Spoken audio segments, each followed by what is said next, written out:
Caddis Maximus here, this time with a quick review of a Dremel Model 800. This is the older 10.8 volt lithium-ion cordless Dremel. And I'll just show it with some accessories. I'm going to do a few videos on Dremels. I was looking through my old videos and I only ever did one review of a real compact Dremel. And so I've been kind of saving that for later on, and it is now later on. So I'm going to do, a few videos about, reviews of different types of Dremels. And then I will do a review and comparison, or just a comparison and overview of the variety of Dremels that I have, and comparing the amount of power that each one has, doing, some sanding operations and some cutoff operations. So I'm not going to be doing that with each tool, cutting and sanding and doing that kind of stuff, because I'm going to kind of line them all up so you can see them all together. And then after that, I'll do like a review of the various different types of accessories, as well as consumable tools, consumable bits, and that kind of stuff. Anyway, this one's worked out. I've had these batteries for a few years. I try to take care of them, not let them bake in the charger, and charge them up when they're getting real low, but generally not top them off. It's the best way to keep a hold of lithium-ion batteries, and they've actually continued to work, and they've worked just fine. And this doesn't have the greatest amount of runtime. If you're using it hard, maybe 30 minutes of work or so, but that's generally all you need from a Dremel, and they charge in about 30 minutes. So if you have a couple batteries, you're pretty much set. It does have a nice charger that does have 5 contacts in it, so it is what's known as a balancing charger. These have 3.6 volt or 3.7 volt cells in them, and it charges each one individually, as well as having a temperature sensor. And so I credit them with that, with at least coming with a decent charger. This thing does work nice. The batteries do go in and out pretty easily, although every once in a while I've had issues with it not wanting to clip in, but you kind of slap it in. It is neat when as soon as you turn it on, you get 3 power lights that show you the battery level, and it has a real nice linear variable speed on it, so you can go from real slow. And for a little DC motor, it actually does scream pretty fast, and it's advertised to have the same RPMs as a plug-in one, 5,000 to 35,000 RPM. When I do the power test, I'll bring out the optical measurer and we'll do a couple RPM tests. But generally speaking, Dremels do run at the speeds they're advertised, totally unloaded. They do slow way down once you actually start working with them. It does have a nice overmold over the front of the tool, and it's actually a little bit extra thick. You can really see how it squishes down, and I really like that a lot.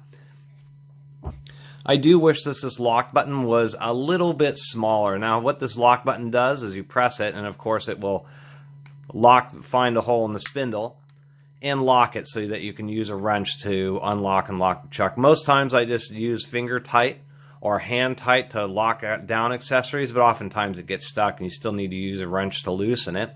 And when you're using it, sometimes you're switching angles, and it can be kind of easy to hit this button accidentally. And since it's just a pin that goes into the rotating shaft, it's not a good thing when you press that while the tool is operating. And it does get warm after, quite a bit of extended use, or hot. And you just be aware of that. Otherwise, it's just been real handy when you don't need a cord, or it's kind of a hassle to bring out the corded Dremel. This thing, for most, quick operations, which many times is what you're using a Dremel for, deburring or little cutoff operations, small sanding operations, or some kind of stuff like that, it really works just fine. And it does have good torque, considering it's a little DC motor in there. It's because it's a DC motor that it does seem to perform pretty well. And generally speaking, it will run some of the larger bits. They even rate it for the 1 1/4 inch easy change cutoff wheels. So that's kind of a nice fact, and we'll check on that. Another nice aspect of this little Dremel is they did wisely include the thread, so we can take any of our accessories.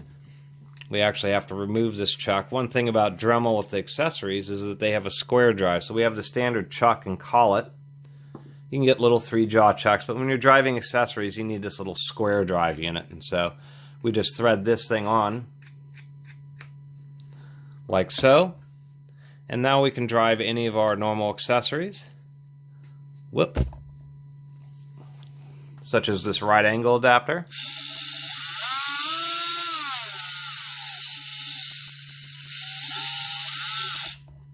So I thought that was quite nice. These right angle adapters are a bit noisy. They actually do have ball bearings in them. I'll take one of these apart someday.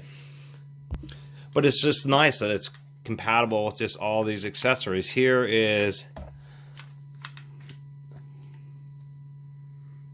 the reciprocating saw accessory. This is a bit excessive, and this accessory requires a lot of power to drive, so it's a bit much on this cordless tool, but nonetheless, you can mount it. You have a tool that's nearly 1.5 feet long, but nonetheless, for real fine detail cordless jigsaw, that is a possibility. And so I was always quite satisfied that they had done that. The big thing that has kept Dremel around wisely is not just having a small die grinder, because that's all these are, is a small 1/8" collet or smaller die grinders.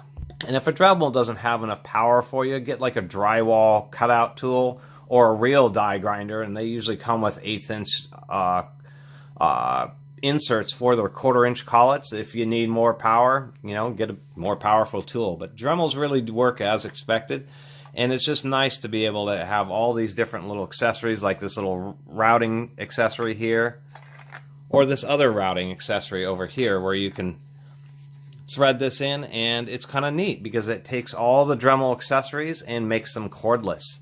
So real wise of them to do that. You know, Dremel has been smart about having a ton of different accessories and making sure that they work with the variety of tools that they come out with. It means that people don't have to reinvest in new stuff, and so they're more likely to stay with the brand. It's really a smart thing. Like DeWalt coming out with the 60-volt max. The only non-interchangeable part about the new battery system is that you put 20-volt batteries in a 60-volt tool, but you can use those 60-volt batteries in your old 20-volt tools. You can charge those batteries with your old 20-volt chargers. Real wise. It means that somebody can just buy a 60-volt battery and then later on buy a 60-volt tool and then a 60-volt charger. Dremel's also done the same thing with their accessories and bits. Anyway, this was just a quick kind of review and demonstration talking about the Model 800 cordless Dremel. My experience with it, and it's actually generally been as expected. You know, it's been as expected for the price. You know, you didn't pay, you know, this wasn't a $100 tool. It was like a $40 or $50 tool. It did come with one battery, so I did buy an extra battery. But for the price, it's really worked out well for just about most Dremeling applications. If I need to do heavy-duty sanding, grinding, cutting, I will use a corded Dremel or a bigger die grinder. But this thing has definitely been invaluable, and actually I use it as a drill. In the future, I'll do a video about drill bits, and I have some microscopic drill bits, 35 thousandths, 24 thousandths drill bits. They're really known as, sometimes they're called PCB drills, but I just have twist drills that are that small. Maybe you know them as jewelry drills. Tiny little drill bits like that need to spin at real fast. A 35 thousandths drill bit in high-speed steel through steel you would want to run at 10,000 RPM. So this with the little 3-jaw chuck is great for using with microscopic drill bits, because you can actually get them running fast enough so they don't just snap off when they clog up with chips, because you're going way too slow. And that's really the biggest issue with drilling. I have a lot of very good success drilling things just because I'm aware of the fact that the speed of the drill bit needs to change depending on the material that you're drilling through, as well as its diameter. A lot of people will just go real slow in steel, but if you're drilling a small hole in steel, that drill bit still needs to run it, you know, fast, real fast. A little 1/8" drill bit, you're going to be running at like 3,000 RPM through steel or faster. I don't have a calculator right here. I did find a calculator here, and just the reference once again, to figure out drilling speed, you'd have a constant such as 90 for steel, and it's 3.81 times the constant, and you just use 90 for steel. And if you're going through aluminum or brass, you can way increase it. If you're going through stainless or hardened steel, you decrease that 90 number. So for stainless steel, you might go with 75, and for aluminum, you might go 200. But for example, the 35 thousandths drill bit I was recently using, you do 3.81 times 90 divided by 0.035 equals 9797.142. 9,700 RPM, so almost 10,000 RPM for a 35 thousandths drill. It would be about 2,750 for an 1/8 inch drill, and that's through steel. So that's really what makes Dremels work great. And I also really like talking calculators because you both get to see and hear the number, so it's very effective. Anyway, once again, I really appreciate everybody watching and subscribing. This calculator is hilarious.